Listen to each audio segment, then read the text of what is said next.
We'll see if I can color correct with this bright of a shirt on.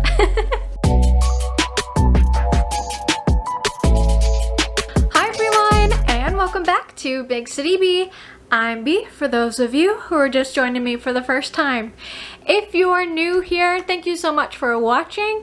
If you like what you watched today, make sure you hit that subscribe button and that notification bell so you know the next time that I make new videos. I wanted to be a little festive today since Sunday is going to be Valentine's Day. I wore some red, but I also wanted to do something a little sweet and lovey for Valentine's Day, so let's get started.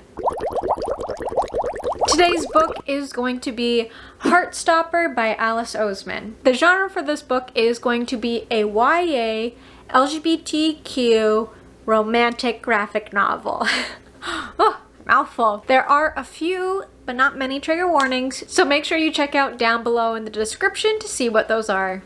Here is your summary. Charlie, a high-strung, openly gay overthinker, and Nick, a cheerful, soft-hearted rugby player, meet at a British all-boy grammar school. Friendship blooms quickly, but could there be something more? Alrighty, your characters for this book. I don't have a huge list of characters, so this should be a quick one. For track 1, we have Charlie Spring and Nick Nelson. For track 2, we have Ben. Heading right on over to what I liked about this book. The first thing that I liked about this book was that it was love. I love love, so I liked this book for the elements of love in it. It was just so nice, especially around Valentine's Day. The second thing that I liked was the innocence and sweetness of having a crush on someone was really apparent and really well done. It made me have those butterfly kind of nervous feelings again, and my face blushing while I was reading it. I just thought it was so sweet and cute. The third thing that I liked about this book was the art. Gosh darn Alice, she's just so freaking talented. When I read her book before, Radio Silence, I'm a little jealous of her because we're the same age and she's just so talented. She's a talented writer, she's a talented artist. I felt like the slice of life art style and simplicity in this graphic novel worked really well with the simple, sweet, endearing story that Alice was telling in this novel. Moving on to what I didn't like about this book, the one and only thing that I wasn't a huge fan of was that it ended in the middle of the story.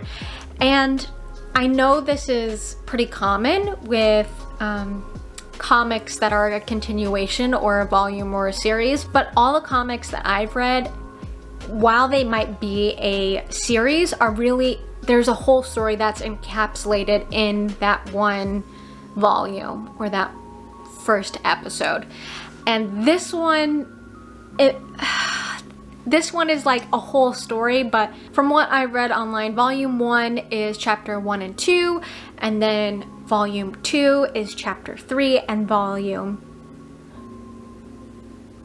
3 will be chapter 4. You can also read the continuation of the story on Tumblr, but I like having it all in one easy readable form in one place. So that was just something that I wasn't a huge fan of, just because the story was so sweet and made me have like cozy lovey-dovey feelings that I just wanted to continue it, and my library doesn't have the second volume available, so that was a little bit of a bummer. Let's go on over to Goodreads takes. Goodreads gave this book a 4.52. That's pretty high for Goodreads. I think Trevor Noah's book Born a Crime got around the same score. Anytime I see a book on Goodreads that's over like a 4.2, I'm like, wow, there's a lot of people on Goodreads who all thought the same thing. But the things that Goodreads liked about this book was everything that I liked about it. All around, everyone just felt like this book made them feel good and happy and just like in one of these moods. Aww. Then we have some people who want to peg themselves as controversial and they didn't particularly like the book. So some of the things that they didn't like was that they felt that this book was too saccharine, okay? It is very sweet. It is very lovey-dovey. It's a romantic graphic novel. I mean, the title of the book is Heartstopper.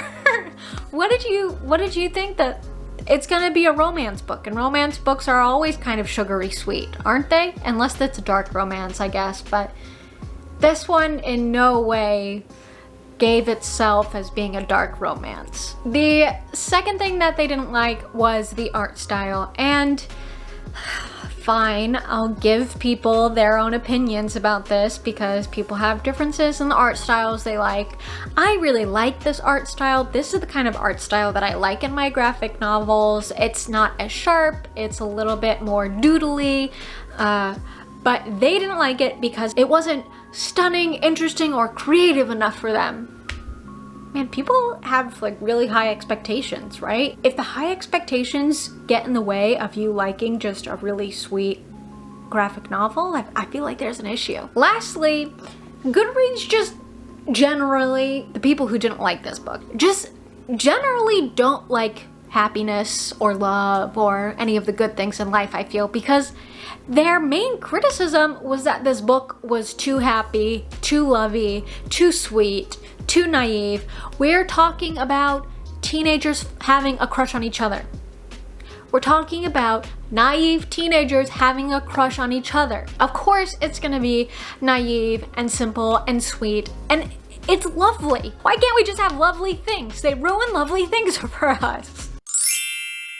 I find it hard to find quotes within graphic novels because usually there's not, in the graphic novels that I've read, there's usually not like a wall of text. It's more dialogue driven.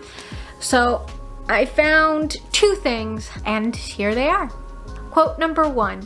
Can I call it a quote? I'm still gonna call it a quote. You can't tell whether people are gay by what they look like. And gay or straight aren't the only two options. Yes, just a good little reminder that you shouldn't be trying to judge people. Quote number 2. Would you kiss me? Yeah. Oh, I just like this one. Also, I think it's good for Valentine's Day. Also, consent. It's just, it's so sweet. It's so sweet and I love it. Lastly, would I recommend this book? Yes. Everyone needs a little bit of sappiness in their life, a little bit of sweetness, a little bit of naivete. The world sometimes gets so dark, and just to be able to have a book or graphic novel that can bring you back to those really innocent, sweet times, I think is really something lovely. And I think that Alice did a great job in this graphic novel, and now I just have to get my hands on volume 2 and 3, so I will be on the lookout for those. Are you all doing anything for Valentine's Day? If you are, or if you have any Valentine's Day traditions, let me know down in the comments below. Just a reminder, if you liked this video, go ahead and give it a thumbs up and hit that subscribe button and bell notification so you can catch all my videos when they come out. Alrighty everyone, that's all I have for you. All the best always. Bye!